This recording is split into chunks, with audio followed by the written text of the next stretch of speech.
먹성이 좋은 축구부 학생들에게 실험 내용은 비밀로 하고 한 가지 실험을 해보았습니다. 아이들이 좋아하는 닭튀김을 마음껏 먹게 한 후 뼈다귀는 곧바로 치워봤습니다. 아이들은 자신이 얼마나 먹었는지 알 수 없습니다. 아이들은 얼마나 먹었을까요? 처음 준비한 양은 3.4kg. 아이들은 2.8kg을 먹고 600g만 남겼습니다. 며칠 후 축구부 아이들을 다시 불렀습니다. 역시 실험 내용을 알리지 않은 채 지난번과 동일하게 맛있게 먹어달라고 주문을 했지요. 이번에는 아이들이 먹고 난 후 뼈다귀를 개인용 접시에 담도록 했습니다. 아이들이 자신이 먹은 양을 직접 눈으로 확인할 수 있도록 한 것이죠. 저거 탑처럼 올라갈 것 같아. 에펠탑. 저 더 이상 못 먹겠어요. 저 더 이상 못 먹겠어요. 30분쯤 지났을까요? 아이들은 배가 부르다고 사인을 보냅니다. 접시 위 뼈다귀들이 아이들의 먹은 양을 짐작해 합니다. 지난번에는 되게 많이 먹어도 별로 배가 부르지가 않았는데 이번에는 조금만 먹었는데도 배가 불러서요. 배가 많이 불렀어요. 아이들은 한결같이 뼈다귀를 치우지 않은 이날 더 배가 불렀다고 했습니다. 아이들은 정말 이날 더 많이 먹은 걸까요? 뼈다귀를 치우지 않은 이날 아이들은 2kg을 먹은 반면 뼈다귀를 치운 날에는 2.8kg이나 먹었습니다. 자신이 먹은 양을 눈으로 확인하자 훨씬 덜 먹은 것입니다. 듀크대 신경심리학과 게리 베넷 교수. 사람들은 자신이 얼마만큼의 음식을 먹고 있는지 잘 파악하지 못합니다. 우리가 먹는 양은 배가 부르다는 느낌, 즉 포만감으로 결정되는 게 아니에요. 오히려 식사 시간이나 장소, 음식의 종류, 숟가락의 크기, 그릇의 크기, 함께 식사하는 사람 등 다른 요소에 의해 결정되는 거죠. 우리가 생각하는 것보다 시각은 아이들의 식사량에 훨씬 많은 영향을 미칩니다. 재현이네도 준이네도 밥을 먹을 때 항상 텔레비전이 켜져 있습니다. 혹시 여러분들에게 식사 시간도 이런 모습이질 않나요? 준이는 밥을 먹으면서도 텔레비전에서 눈을 떼지 못합니다. 엄마 아빠가 제지를 하지 않는 데는 이유가 있습니다. 정말 텔레비전을 보면서 먹으면 천천히 적게 먹을까요? 아이들에게 조각당 115칼로리인 피자 12조각이 제공됐습니다. 먼저 텔레비전을 보면서 피자를 먹도록 했습니다. 평소 좋아하던 만화 영화에 몰두하고 있죠. 물론 텔레비전을 보는 중간중간 피자를 먹는 것도 잊지 않네요. 피자가 하나둘씩 접시에서 사라집니다. 자, 과연 얼마를 먹었을까요? 대성이는 텔레비전을 보는 동안 피자 12조각을 모두 먹어치웁니다. 같은 또래 제이는 총 5조각을, 미니는 총 6조각을 먹었습니다. 며칠 후 이번에는 텔레비전을 끄고 피자를 제공해 봤습니다. 12조각을 다 먹었던 대성이입니다. 이번에도 그만큼 먹을까요? 아니면 더 먹을까요?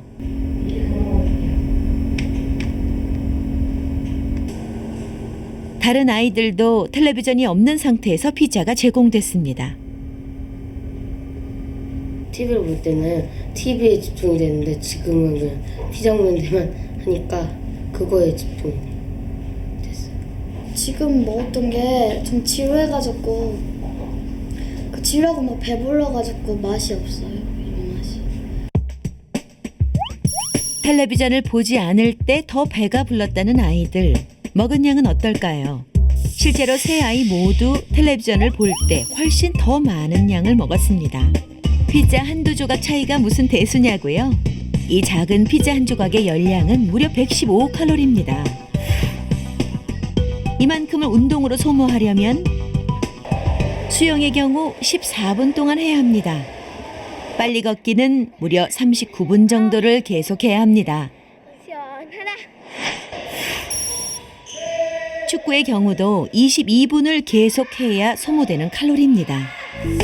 텔레비전이 과식을 유발한다는 것은 이미 많은 연구로 밝혀진 과학적 사실입니다. 5살 때 텔레비전 시청 시간이 1시간 늘어날 때마다 성인 비만의 위험성이 7%씩 증가합니다. TV와 신체 활동량의 상관관계를 밝힌 연구도 있는데요. TV를 많이 볼수록 운동을 적게 해 더 뚱뚱해진다는 것이죠. 미국 질병통제본부는 비만 예방과 관련해 가장 쉬우면서도 효과적인 방법으로 텔레비전 시청 시간을 줄이라고 권유하고 있습니다. 야, 평소에는 아빠보다 많이 먹었잖아. 아니 지금 엄마 저 준인의 식사 시간에 늘 켜져 있던 텔레비전이 꺼졌습니다. 오늘도 한번 해봐. 네. 그러자 밥상에 변화가 생겼습니다. 가족들 간의 대화가 시작된 것이죠. 5분 만에 딱 준비해라. 밥을 먹을 때는 물론 하루 서너 시간씩 텔레비전을 보던 준이. TV를 끄자 운동을 하는 시간이 늘어났습니다.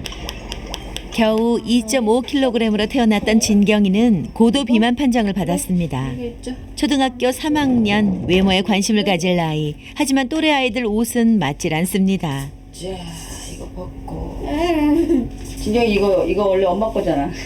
이걸로 엄마 거 이거 원래 엄마 거야.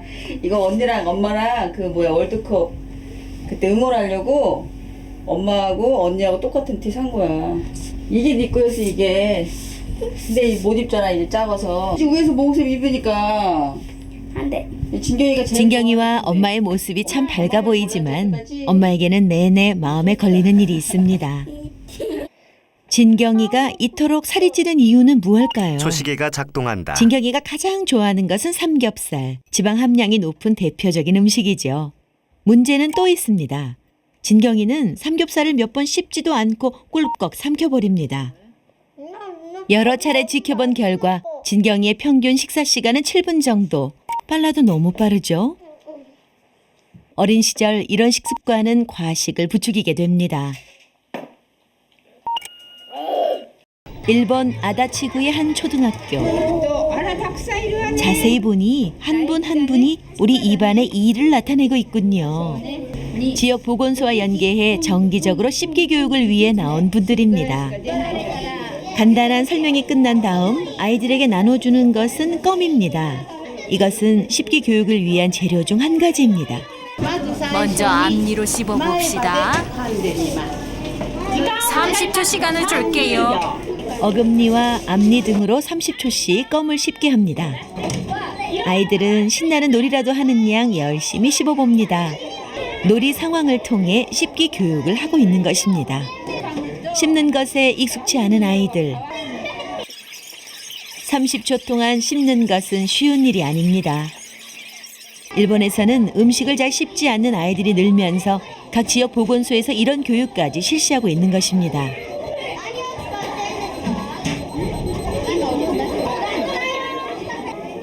교실 한켠에서는 일본 전통 과자인 전병이 구워지고 있습니다. 빵이나 케이크에 비해 딱딱해서 아이들은 별로 좋아하질 않죠. 껌과 마찬가지로 아이들은 30초씩 씹는 훈련을 합니다. 처음에는 바삭한데요. 마지막에 씹을 때는 부드러웠어요.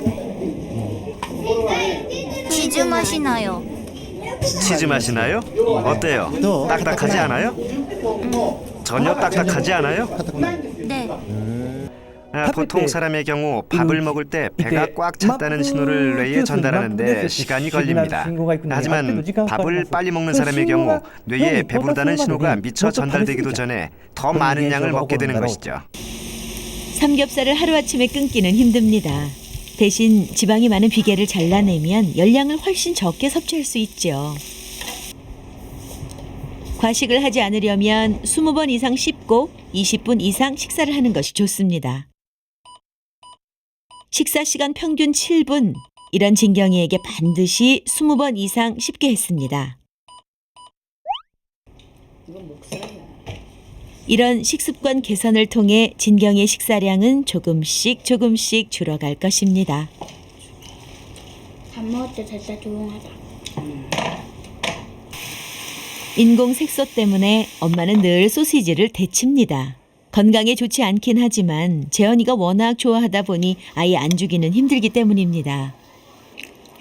재현이의 손은 계속 소시지로만 향합니다. 결국 접시를 다 비우네요. 밥을 먹고 나면 재현이가 꼭 찾는 것이 있습니다. 뭐 아이스크림 남았어? 아이스크림 그래 모르겠는데 몇 개 남았는지. 공룡알 줘. 칼로리가 높은 걸 알지만 단맛의 유혹을 이겨내는 것이 쉽지 않습니다. 재현이만이 아닙니다. 하굣길에 만난 진경이도 아이스크림을 들고 있습니다. 길거리에서 또 뭔가를 산 진경이 도넛입니다. 맛있어? 네. 꿀맛.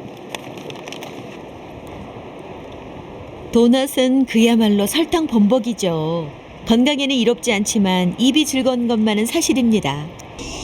문제는 이 달콤한 맛이 단순히 칼로리만 높은 게 아니라는 것이죠. 컴퓨터로 게임을 할 때면 준이가 빠뜨리지 않는 것이 있죠. 바로 달콤한 과자입니다. 게임을 하면서도 중간중간 잊지 않고 과자를 챙겨 먹고 음료수도 간간히 마십니다. 그런데 우리 아이들이 즐겨 먹는 과자와 음료수 속에는 좀 더 강한 단맛을 내기 위해 첨가되는 성분이 있습니다. 바로 액상과당입니다. 액상과당은 설탕보다 훨씬 단맛이 강합니다. 음료수, 과자, 아이스크림 등 다양한 가공식품에 사용되고 있죠.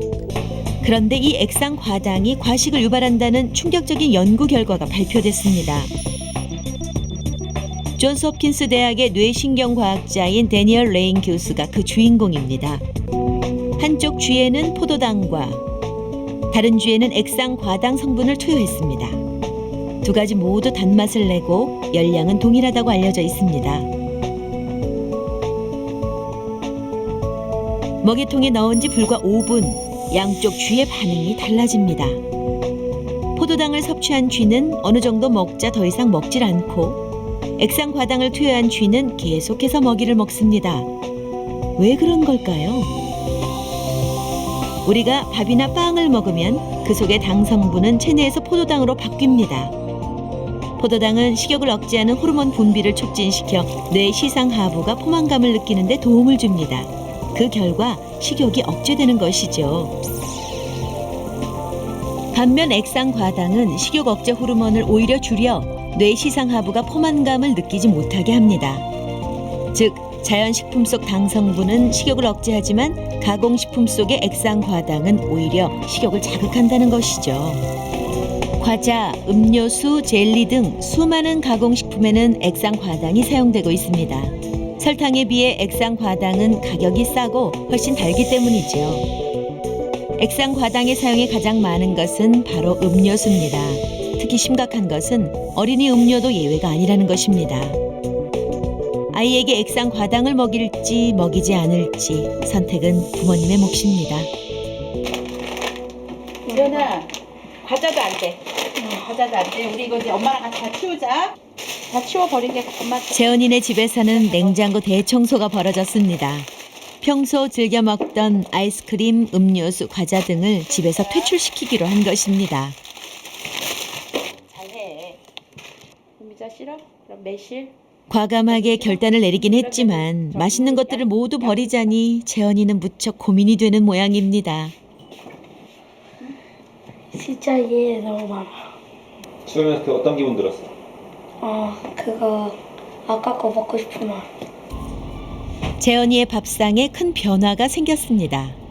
평소 즐겨 먹는 가공식품 대신 삶아서 기름기를 줄인 육류와 식이섬유가 많은 채소 위주의 자연 식단으로 바꾼 것이죠.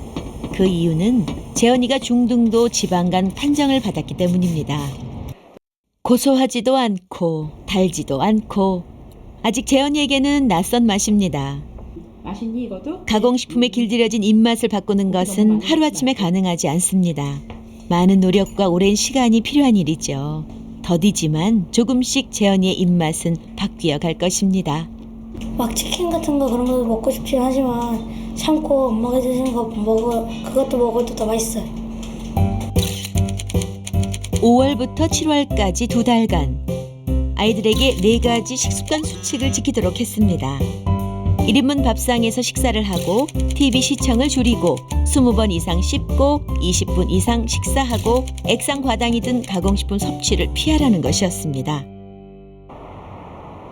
지난 7월 중순 아이들이 다시 병원을 찾았습니다. 엄청 힘들었어요. 먹고 싶은 것들을 참고 못 먹는 게 힘들었어요. 막 먹고 싶은 거 못 먹고 참으니까 그게 제일 힘들었어요. 지난 5월 달과 마찬가지로 기본적인 비만 검사와 내장 비만율 변화를 알아보기 위한 복부 CT 검사가 진행됐습니다. 과연 결과는 어떻게 나왔을까요? 준이의 결과는 놀라웠습니다. 체중이 6kg이나 줄어든 것입니다. 진경이 역시 긍정적인 변화가 있었습니다. 중등도 지방간 판정을 받았던 재현이 콜레스테롤 간 효소 수치가 모두 낮아졌습니다. 복부의 내장 지방은 비만 합병증을 유발하는 주요 원인으로 알려져 있습니다. 과연 내장 지방에는 어떤 변화가 있었을까요? 준이의 경우 내장 지방이 38%나 줄었고 진경이 역시 28%나 감소했습니다. 그만큼 비만 합병증의 위험이 줄어들었다는 뜻입니다. 재현이의 경우 2달 사이 내장 지방이 무려 42%나 줄었습니다. 좀 더 많이 움직이는 그런 생활 습관들을 유도를 해야 되는데 이게 한 8주, 그러니까 2달 가지고는 좀 모자랍니다. 그래서 이런 생활 습관을 적어도 자기 몸에 체질화 되도록 하려면은 한 6개월 정도를 유지를 해야 되거든요. 그렇기 때문에 2달 가지고는 체중이 좀 감량은 됐지만 앞으로도 한 4개월 내지 5개월 동안은 똑같은 생활 방식으로 해서 유지를 해야지만 비만이 개선될 거로 생각을 합니다. 소아 비만은 비단 준이, 진경이, 재현이 세 아이만의 문제가 아닙니다. 지금 세계 각국은 국가적인 차원에서 소아 비만을 해결하기 위해 애쓰고 있죠. 소아 비만이 성인 비만으로 이어져 자칫 아이의 인생 전체에 좋지 않은 영향을 미칠 수 있습니다. 그래서 아이들에게 무엇을 어떻게 먹이는가는 정말 중요합니다. 단순히 영양학적인 문제가 아니라 우리 아이들의 미래가 달려있기 때문입니다.